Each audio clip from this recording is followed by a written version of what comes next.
This is Duke University.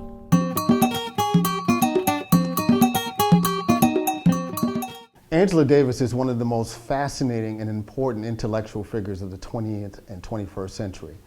Yet Angela Davis has an incredible story, a slave on the run story, if you will. And today we'll sit down with filmmaker Shola Lynch to talk about her new film, Free Angela and All Political Prisoners.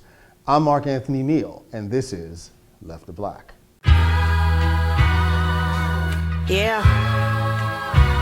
Eric, you're a real live G for this one. Yeah. Welcome to Left to Black. I'm your host, Anthony Neal. We're joined this afternoon by filmmaker Shola Lynch, who's perhaps most well known for her film Chisholm 72, Unbought and Unbossed, which was a winner of the 2006 Peabody Award, but also for her brand new film, Free Angela and Other Political Prisoners. How are you doing today, Shola? Oh, I'm great. Thanks for having me on the show. So let's talk a little bit about this new film project. Angela Davis, right? And Angela Davis means lots of things to lots of folks. I mean, she's probably most recognizable, particularly for quote unquote the hip hop generation, for just the fro and the image and all those kinds of things. But this is this incredible backstory. What made you interested in Angela Davis to take on this great icon? Well, you hit the nail on the head. I knew she was an icon. I have a T-shirt with her image on it, but I really didn't know the story, so I was intrigued. How does a 26-year-old philosophy professor, graduate student really, become an international political icon? What? How is that possible? And so, I like to ask the questions and it leads me down the road. One of the things that's interesting, because much of the action takes place 1970, 1972. We always think about this in the context of the Black Power civil rights movement. And in some ways, she's really on the fringes of these movements. She's not part, she talks about this herself, she's not part of the struggle down south. She's abroad for a long period of time before she comes back to the United States. And while the Black Power movement is happening in California, it's not like she's teaching in a Black Studies department. She really is this kind of broad international thinker, who gets framed in a way around Black power and Black politics, but her politics are really so much broader than that. Do you think that's done something? Disagree. She would say inclusive of it as well as other things. That's interesting. Yeah. She's not beyond, she talks about the real sense of missing out in Birmingham. And I think that's what drove her to come back when she saw the image of the Black Panthers in Sacramento on the steps. And she says it in the film, I had to be a part of this. And she finally could make her own decisions. There had been two other times in her life where she wanted to come back to Birmingham to be part of, the protest, and her parents were like, no. But, so she was subject to parental law. We all know what that's like. And this was the first opportunity where she was looked around, she was like, I don't have to ask my parents for permission. I'm going back. And she did. But what was it like interacting with Angela Davis herself? She is a tremendous part of the film. She participated in the making of the film. What were your interactions with her like?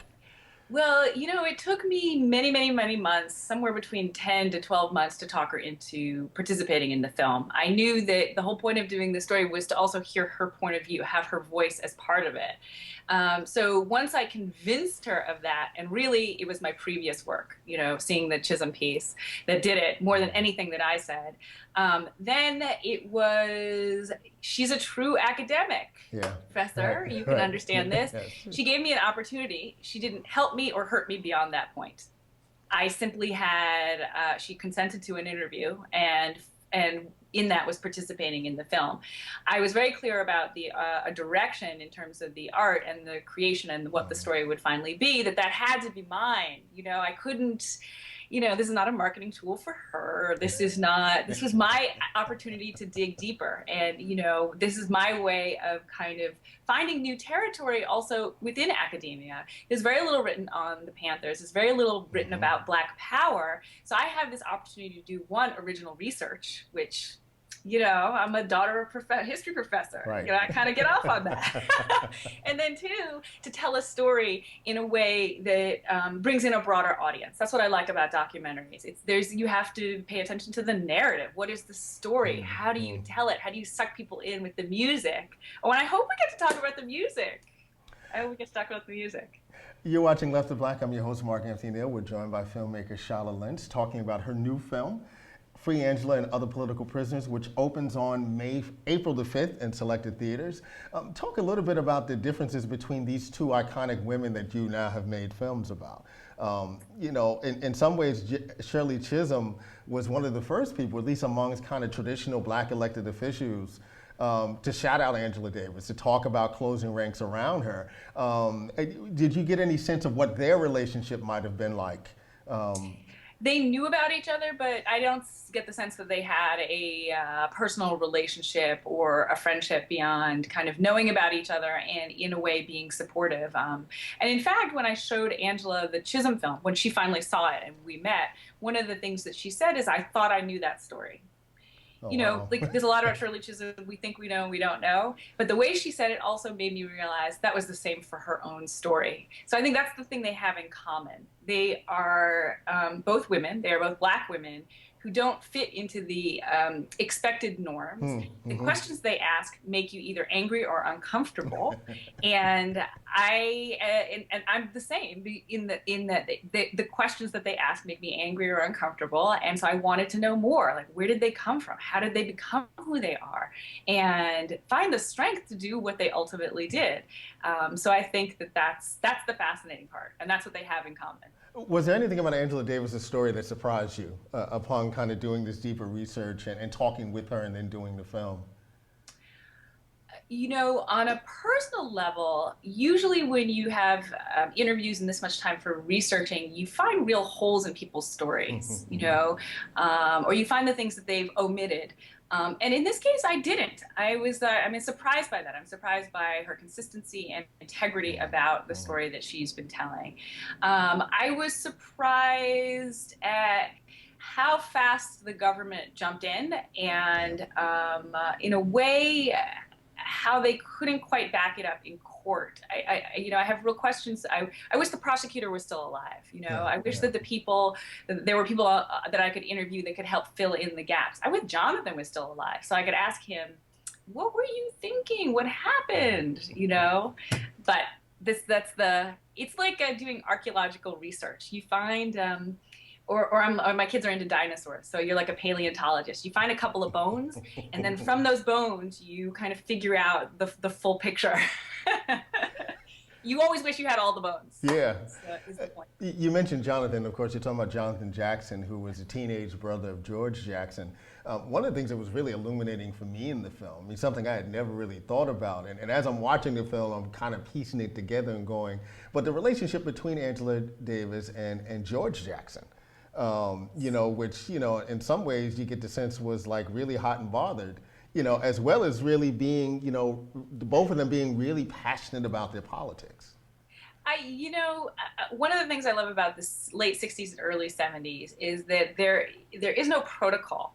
People are really trying to figure it out, and there's great passion about it, whether you're on the left or the right, honestly. You know, there's great passion, and there's this sense of urgency, and that both sides really did feel like the revolution was around the corner, and they had to act immediately and swiftly. And so part of that passion bleeds over into your life. And I think that personal and politics were all intermeshed. And here was this fine brother. And that's the real thing, right? When I see pictures of George Jackson, it's like, well, hey, he's kind of a cutie. I get that now, right? Well, but it was also the political. I mean, he'd written a book, right? And he was considered intellectual in the way that Malcolm X had begun to be considered an intellectual. Right. He was in prison. He was in prison for petty crimes and had developed his politicalness. This is one of the things that the Panthers actually did because they were coming in and out of prison so much, especially on the West Coast, is that prisoners who had been just petty criminals began to think politically. There was this kind of educational movement going on. Right. Like the Nation of Islam, right? Yeah. Precisely in exactly the same way. And he started to write letters, and those letters were collected by his lawyer and then turned into a book, which give you a sense of who he was, how he was thinking politically, and you know. you read that stuff and you feel the intensity, you feel that passion, and you feel like the revolution is around the corner. It's hard for us to relate because we're so like, yeah, I'll deal with that. I'll deal with the revolution next weekend when I have time in between Pilates and, yoga or whatever. I mean, for this generation of people, there was no distance between their personal life and their politics. One of the things that struck me about the film, and particularly the two films that you've done now, I remember speaking with Madison Davis Lacey almost 20 years ago, and this is right after he had done the Richard Wright film, and I remember asking him what kind of films would he want to do next, and I mean, he literally named like 15 or 16 different films that he knew he would never get the chance to make. Because unlike figures like Ken Burns, who of course you've had the experience to work with, some filmmakers don't get access to that kind of capital to make the kind of vision, particularly if it's a vision around Black narratives and Black themes and Black life. What are some of the challenges you face being able to make the kind of films that you would like to make? Fundraising is hard for everybody. And the difficulty is that for Black stories, women's stories, they're seen as smaller. They're seen as subsets of the larger American history narrative. Right. So your access to money is smaller. People keep saying to me, do bigger films, do bigger films. Well, and I struggle with that in the sense that, yeah, but then who's going to tell these stories? Right. So it does pose a challenge and a problem. And I wish I had institutional backing. I wish, documentary filmmaking was recognized as scholarship, so that I could, like you write books, I could make films, right? Yeah. But it's not. So we have to kind of hustle, or perhaps it will be one day. Maybe we could make that happen. But yes, but this is precisely the challenge. So we have to think outside the box in order to make things happen. It took 8 years to raise the money for this film. Yeah, we got to figure out how to get you down to the Center of Documentary Studies down here at Duke. I would love it. I would love it. And also, let me add, unlike other groups, we don't have the institutions that fund projects like this. Yeah. So really, all filmmakers are going to the same pot, and no one institution has the agenda of helping tell stories about Black folks or women. If we had those institutions that were like, this is my sole mandate, this is, then we would have more stories. Absolutely. Which raises an interesting question. When I look at kind of the press surrounding, the press releases surrounding the film, and some of your partners, BET Networks, Overbrook, yes. Who folks don't know, that's Will and Jada's company, Rock Nation. How did those kind of connections occur? Well, it gets to a certain point where you're, where you're willing to just make the ask. You get so many no's along the way, you're willing to just make the ask. Because what's the right. What so do you what lose? If somebody right. says no? What do you have to lose? And BET came along. I was at a conference where Laretha Jones, who's head of programming for BET, was, and she had seen Chisholm. We had met previously a couple years before, so she knew I was working on Angela. And she said, "How's it going?" I was like, "Well, I've raised about a quarter. I'm about to go to France to raise additional funds, but I really I need to raise the money." And she said, "Okay, let's talk." And so she got serious, and because of her personal interest as an executive at BET, she made that happen. If I had just gone to BET through the normal channels, it probably wouldn't have happened. Yeah. So it's identifying people who are those linchpins. And then, our film was almost completed. We were about to get to the post, and we realized we were short on funds to license all of that footage that you see, that our budget from 8 years ago didn't cut it. And so a couple of our partners came in to add more money, Canal Plus in France, and then Ford Foundation, but we were still lacking. And a friend of mine in the neighborhood who I'd showed the film to was like, "Oh my gosh, let me help you fundraise. Please, please, please, please." And I was like, ugh. She said, "I'll go to celebrities." I know. And I was like, "Celebrities, okay, you go ahead and do it. I mean, why not?" And she came back with I talked to my girl, Jada. You're like, what girl, Jada, right? Which girl, Jada, you talking about, right? It's a pleasant surprise. And so again, Jada saw the film through this woman, Sidra, who became one of our producers because of that. And she stood up and said yes. So she wrangled her crew. I can't get to Will Smith and Jay-Z. I couldn't get to Jada. There's no, again, if we had the institutions that would match celebrity interests and filmmakers to tell certain stories, woo! But we don't have these things in place. So it's very haphazard. And I'm a kind of gal that if I'll just go for it. You give me an opportunity, I will try and make the best of it. So what if I get a no? So what if I fail in that respect? Keep it moving, keep it moving, keep it moving. Power to people!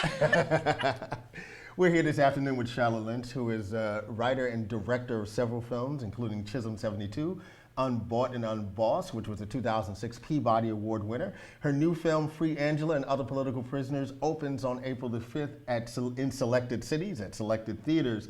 What are you hoping about? It's Free Angela and all political prisoners. Sorry about that. Yes. No problem. What are you hoping to achieve with this film? I mean, what kind of impact are you hoping the film will have? I'm hoping that people watch the film and they wrestle with the issues that come up. Well, first of all, I'm hoping that people watch the film and they think it's a great ride. They like the film, they like the narrative, and that they wrestle with some of the issues and questions that come up. It is political. You're not going to agree with everything. I don't expect you to like her or agree with her, but I want you to hear her story, and then ask yourself, what do we have to learn from it? And then hopefully she becomes part of our kind of historical family, that when we think about like who we were in the past, or what are the people we can draw, who are the people we can draw from, it's Chisholm, it's Angela, and now we know the story. We've given her the third dimension, people, and I think that is, I like that. She's not a two-dimensional person. She is a three-dimensional person. And Black women tend to be, and often we are flattened. Absolutely. Perhaps it's bad form to ask when you're just now promoting your new film, but what's next for you, Shola? Oh my goodness. I would love to do a documentary on Harriet Tubman and then to take that research and do the narrative. To me, she is an action heroine who could literally cloak herself in invisibility. Her ability to, I just, and again, I've had some conversations with people who are like, huh? What? So, there's exhaustion that comes with having to start at zero every time. So, this is what I hope I can do, but there's got to be an easier way to make these stories happen. They're worthwhile. They're important both filmically and also in terms of the content, and add to our understanding of history. We've been joined this afternoon by Shola Lynch, 2006 Peabody Award winner for her film, Chisholm 72, Unbought and Unbossed. New film, Free Angela and Other Political Prisoners, which will be released on April the 5th in selected theaters. Thank you very much for joining us this afternoon. Oh, great. And please check out our Facebook page, Free Angela Film. Join the conversation. Wrestle with us. Let us know what you think. We will do that. Thank you. Thank you. Yeah. Eric, you're a real life G for this one. Yeah. All black everything, all black all black in the name of all my black heroes, all black everything, all black polos, all black medallions, yeah, all black say, all black everything.